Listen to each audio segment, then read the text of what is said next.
everyone, welcome back to my channel. My name is Emily, and in this video I'll be refinishing and customizing this table for one of my clients.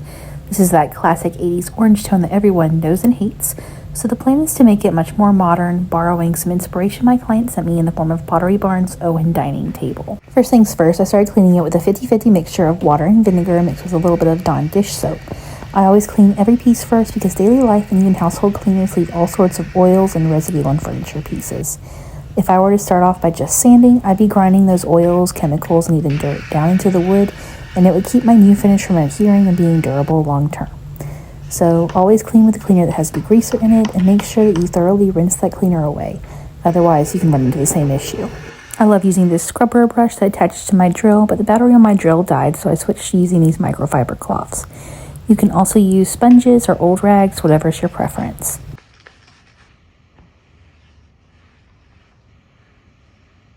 After cleaning, I took everything apart and grabbed my carbide scraper. This tool is super helpful for cutting through thicker finishes like this, and it saves money on sandpaper too. And I use this across as many of the flat areas as possible. That was the underside of the table, the legs, the top and bottom of the post, and finally the top of the table. And it is a lot of scraping, but it beats having to do a lot of sanding and then having my sandpaper clogged up with that thick polyurethane.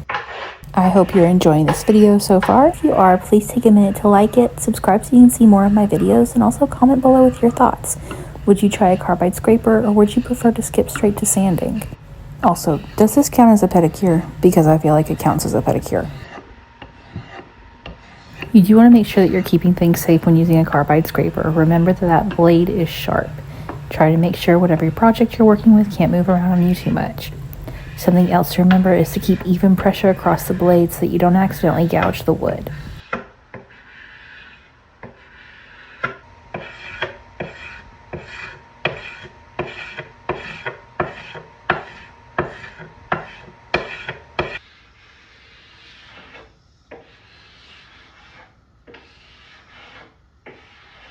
And this is probably the most satisfying part of using a carbide scraper, when it just peels off in these ribbons. If you know, you know.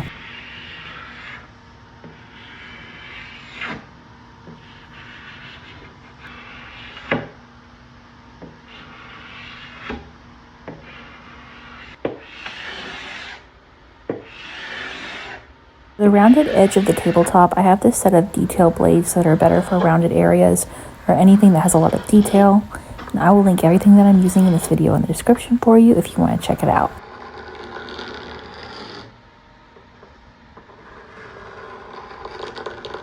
I decided that it would make more sense to use a stripper on the detailed curves around the post, so I grabbed clean strip and slathered that on in a pretty thick layer and let it sit for about 10 minutes. If it did start to look like it was drying out, then I just applied a little bit more to that area. After that 10 minutes, I just kind of tried to test it with the chip brush and see if it was moving any. Once it was ready, I grabbed a little stripping brush and started scrubbing at it to remove any of the old stain.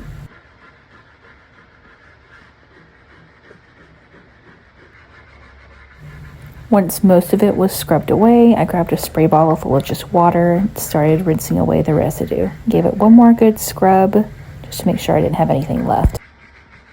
Once that dried out, it's finally time to go ahead and start sanding. I started with a 100 grit on these legs, and I did move up to an 80 grit when I started on the tabletop.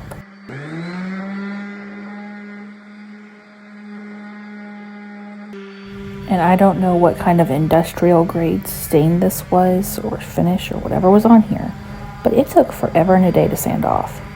But that's also just how it goes whenever you're sanding something. Sanding is the thing that takes the longest. To make it easier to sand around the curves on the post, I have this interface pad. It's just like a sponge that you attach sandpaper to, and it makes it easier just for it to kind of sink into the curves.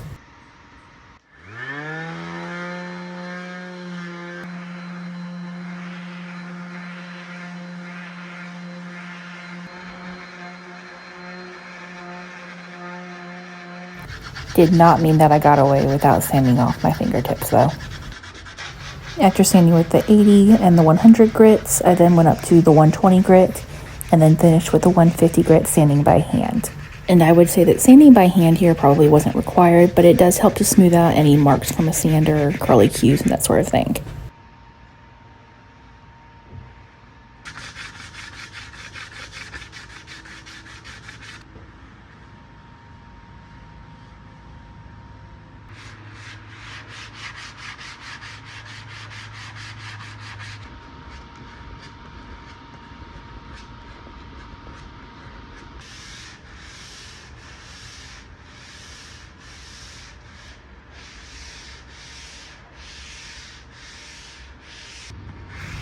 I finished sanding everything, cleaned up all of the dust with a microfiber cloth, and then mixed up a green wash using 1 part paint to 10 parts water.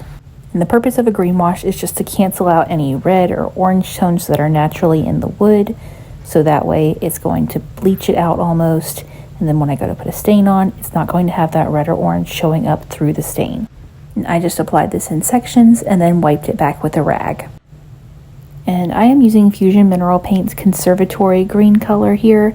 You can use just about any water-based green paint though. I do recommend using something that has more of a flatter matte sheen versus something that has a satiny or gloss sheen to it. If you're on the fence about what exact green you should use, or if you even need a green wash in the first place, just do a little test spot like on the underside of your project or on the back of a foot or something. And if you spray the wood with just water, that's going to show you what it would look like with a sealer on top of it.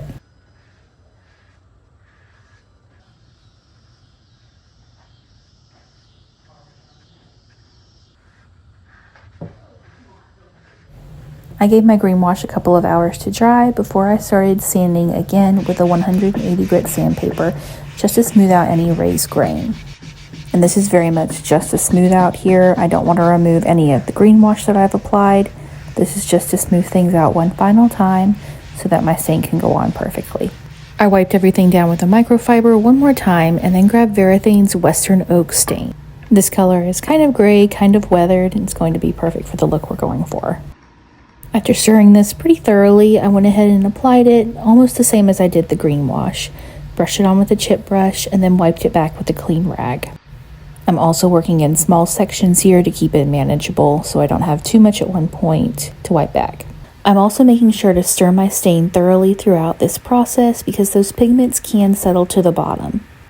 I didn't use a wood conditioner for this project since Varathane stain doesn't require it, but it can still be helpful in certain cases. Wood conditioner helps your stain absorb more evenly, especially on softer woods like pine or birch that can get blotchy. So in some cases it is worth the extra step. Just brush it on, let it soak in for maybe half an hour, and then you're ready for your stain. If you're like me and you typically skip a wood conditioner and then later find out that you shouldn't have, then I would use mineral spirits on it. Just apply it onto a rag and scrub at your project a little bit until the stain thins out and lightens up. Anytime I'm using oil-based products, I lay my rags out flat to dry in a well-ventilated area. You never want to just ball these up and toss them in the trash. Oil-soaked rags can actually ignite on their own as they dry. Once they're completely hardened and dry, then it's safe to throw them away. You can also store them in a metal container full of water. Just like with the green wash, I always recommend testing your stain somewhere that's not super noticeable. This way you can see the true color that it's going to give you. Every stain is going to show up differently on each species of wood. You may end up with a fun new surprise color. You may like that color, or you may really not like it. This actually happened to me a few years ago when I got back into furniture flipping. I was refinishing our dining room table and I stained it in a special walnut color. It's a pine table and it came out Christmas red almost. So I absolutely redid it in a dark Jacobean stain. No offense to anyone who enjoys red wood tones. It just wasn't for us. Since this is an oil-based stain and I am using a water-based sealer, I gave it about 3 days to dry before using Varathane's water-based polyurethane. An oil-based sealer is an option here. I just prefer water-based because it's easier cleanup and I think easier maintenance too. It won't yellow over time like the oil-based will.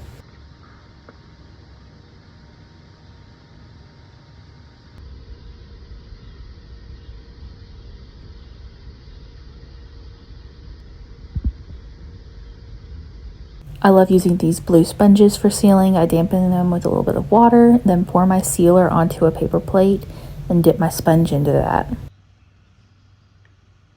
When I'm sealing with these, I will overlap my passes by about 50% to make sure I get even coverage, and then after it's dry, go back over it with a 600 grit sanding.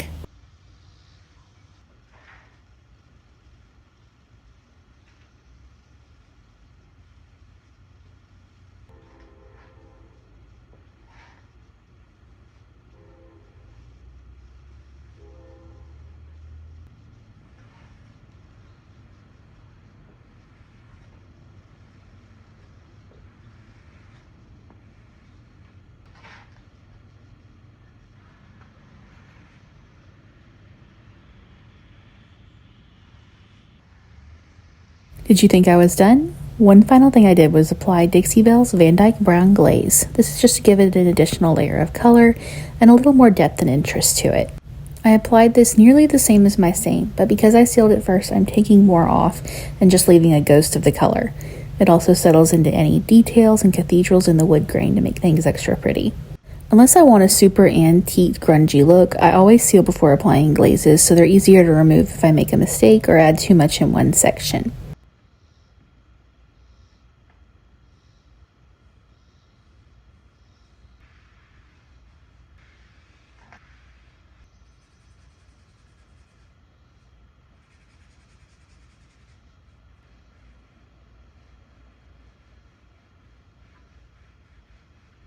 I would do one side of the legs, make sure I didn't have any streaks or brush strokes, let them dry, do something else, and then come back and do another side of the legs.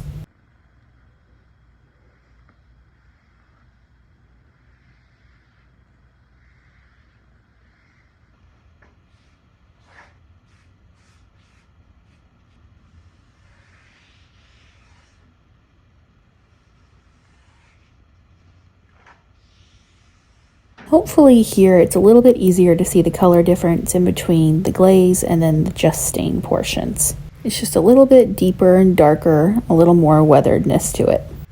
I feel like it definitely shows up in person, just not sure about how it shows up on camera.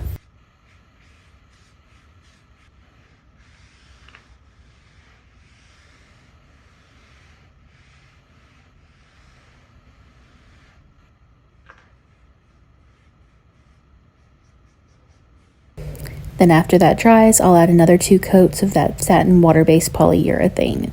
I did 2 coats across the post and the legs, and then a 3rd coat on the top, sanding in between each coat with that 600 grit, and then one final time over everything with 1000 grit.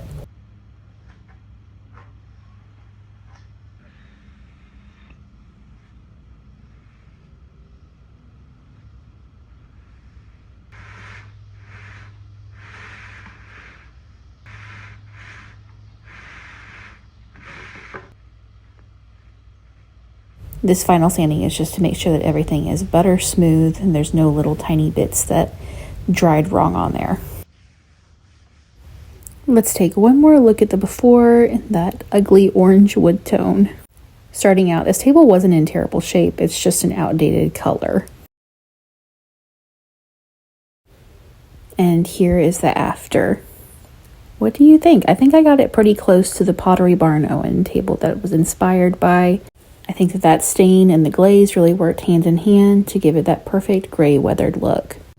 It's such a great neutral tone that's going to go perfect in a more modern setting, a farmhouse setting still, or a mix of a little bit of both. I would love to know your thoughts on this. Do you think this looks like Pottery Barn's Owen table? Would you have used the glazed, or would you have left it with just the stain only? Thank you so much for watching this video. Please subscribe if you enjoyed it, and maybe send it to a friend who loves Pottery Barn looks on a budget. If you'd like to watch some other furniture makeovers, I have those linked here for you. Have a wonderful rest of your day.